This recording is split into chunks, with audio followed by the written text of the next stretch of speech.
Alright, this is Tom Childers. We're back. I remember a little bit before, I was trying to figure out how to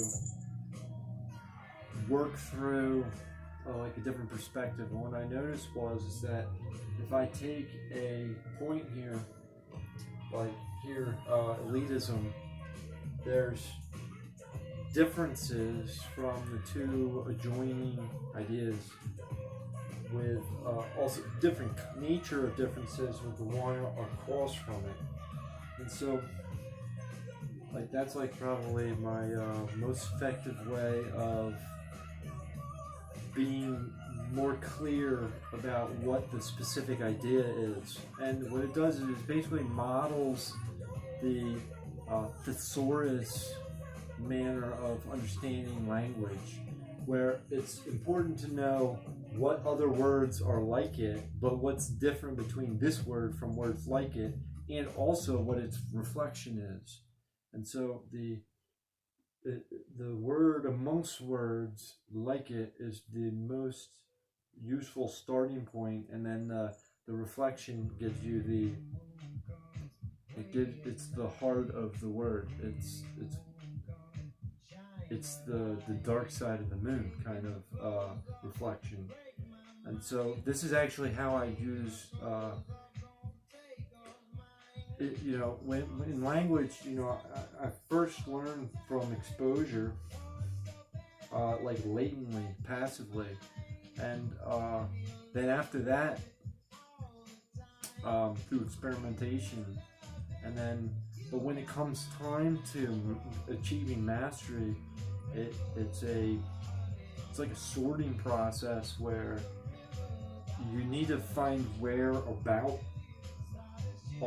is the word that you're looking for amongst words like it, and then you go through this process, and it's the best way to wordsmith and also clarify like more complicated things than just expressing yourself in one way. Like, for example, expressing theories of everything or something preposterous like that. So what I have here is elitism,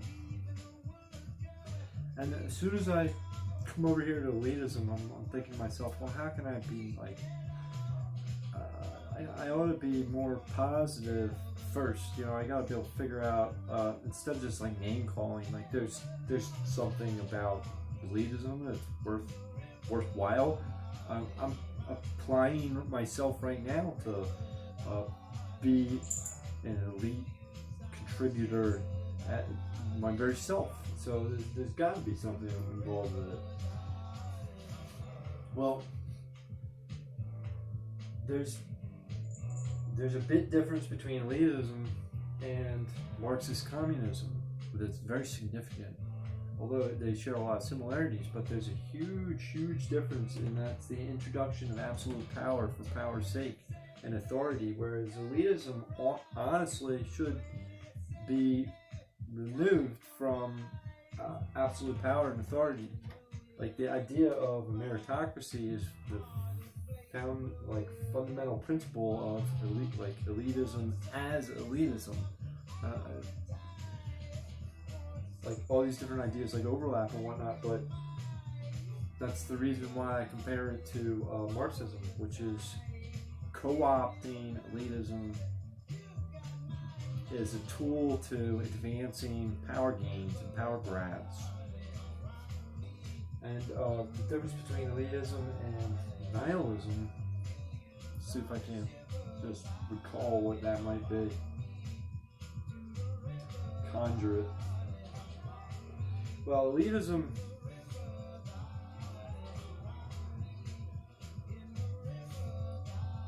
presumes what you're trying to do is the mission of the elitists, the elites, as if they're like nominated for the society's culture, or like what goals that the society agrees on. But in nihilism, the same like networks have lost their way, and so for power and for not for power, but just play. The institutions have lost their way. We don't know what they do. Like if we were trying to go to some of the alphabetic bureaucratic institutions in Washington D.C. and try to ask them what their mission statement is, what is it that you're trying to do, you would find that they don't have a very good understanding of what it is they're trying to do at all. And as a result, it's like we can tell that we're in a valueless society where the things that have taken control have very little like purpose or unified mission, and that the idea of values for value's sake or liberty in opposition to power grabs is so offensive to the elites and the swamp that we're trying to drain. And the elitism and its antonym or its complement across the color wheel is civil society, and there's a common thread between civil society and elitism that's like very, very important for us to be opening to, because it's not clear and it's not simple, and the whole idea of it is it takes what we need is the reverse of the consent of the governed. What we need is the support of the capable. And what that means most importantly for us these days is that we need help to establish a new way of living using the knowledge and the wisdom and the technology and the capabilities that we've developed and are like waiting to be applied. And so what we need is we basically need to try to figure out how to start, primarily business related, business wise. We gotta it's going to end up being like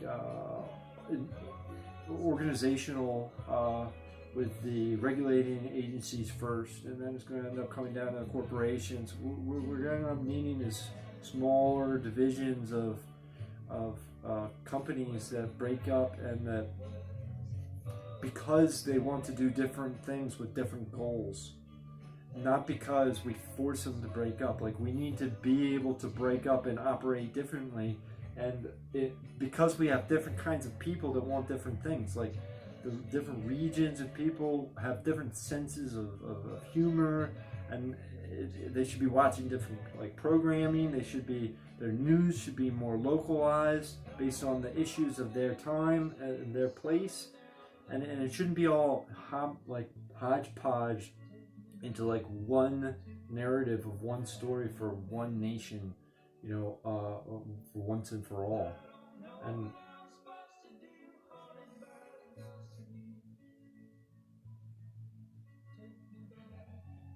so that's my blue and gold plea or tribute.